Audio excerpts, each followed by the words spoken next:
Shalom, perkenalkan nama saya Permingga Lestaria, NIM 2132202. Di sini saya akan menjelaskan tentang pasca birokrasi dan sistem pemerintahan dan fungsi administrasi publik. Di sini kita masuk di pembahasan pasca birokrasi. Menurut Michel Bergeli, menggunakan istilah post birokrasi paradigm untuk menggambarkan perubahan dari model birokrasi menuju manajemen publik modern. Karakteristik konsep manajemen ini publik modern menurut Bergeli adalah yang pertama, pergeseran dari kepentingan publik menjadi fokus hasil dari citizens value. Yang kedua, pergeseran dari efisien menjadi fokus pada kualitas palu. Yang ketiga, pergeseran dari administrasi menjadi pelayanan. Yang keempat, pergeseran dari ketaatan pada aturan norma dan fokus pada pengendalian. Yang kelima, pergeseran dari penentuan fungsi, otoritas, dan struktur menjadi fokus pada misi, pelayanan, pelanggaran, dan otomis.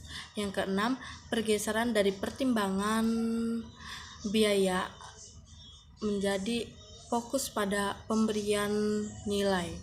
Yang ketujuh, pergeseran dari memaksa tanggung jawab menjadi membangun tanggung jawab. Yang kedelapan, pergeseran dari mengikut aturan prosedur menjadi berfokus dan penjelasan masalahnya serta perbaikan secara berkelanjutan.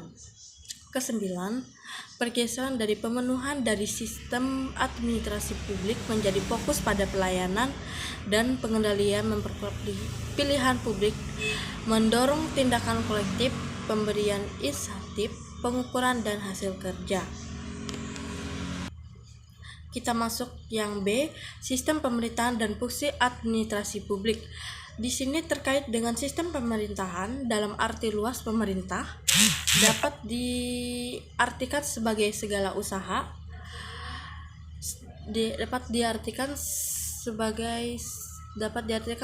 segala usaha yang dilakukan oleh institut negara untuk mencapai tujuan kenegaraan. Misalnya untuk negara kesejahteraan, pemerintah yang diselenggarakan negara ialah melakukan segala upaya untuk menciptakan kesejahteraan bagi warga negaranya. Dalam pembahasan tentang fungsi administrasi publik ini juga dibahas tentang sistem pemerintah, karena pemerintah berkenaan dengan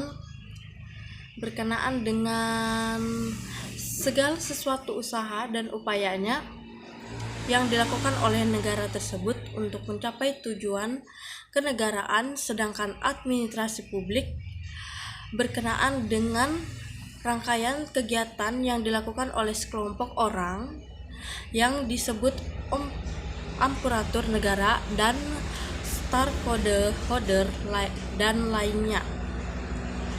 Untuk merumuskan,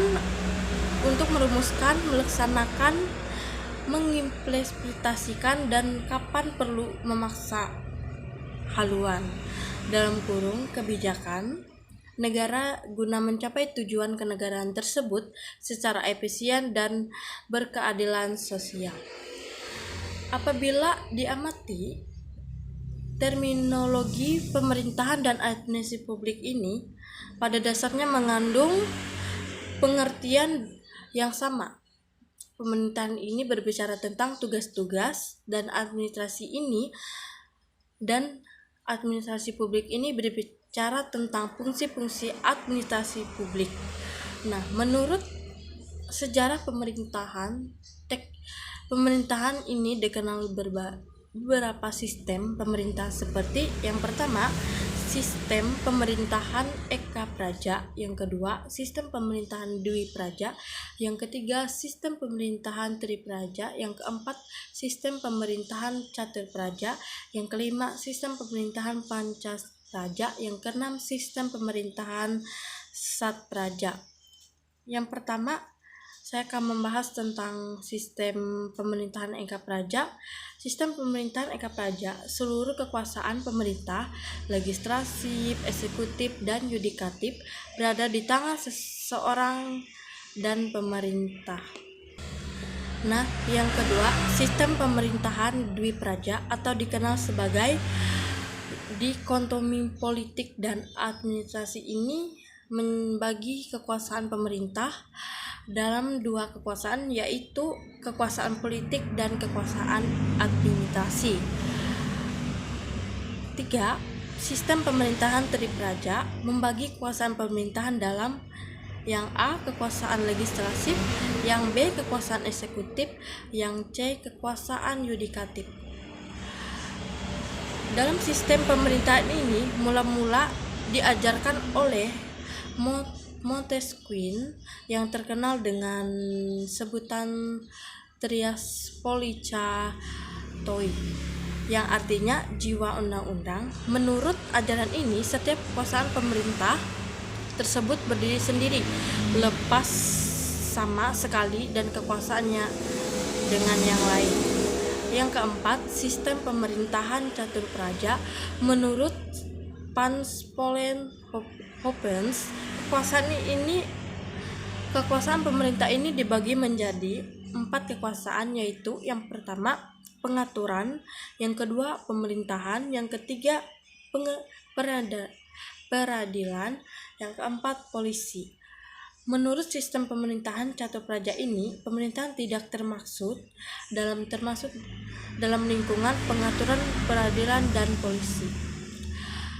Yang kelima, sistem pemerintahan Sat Praja membagi kekuasaan pemerintah berdasarkan fungsi-fungsi negara.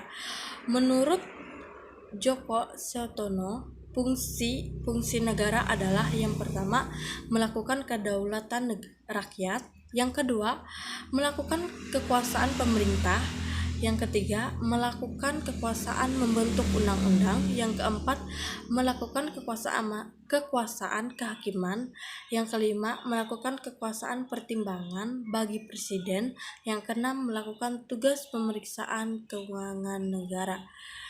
Demikian yang bisa saya jelaskan tentang pasca birokrasi dan sistem pemerintahan dan fungsi administrasi publik.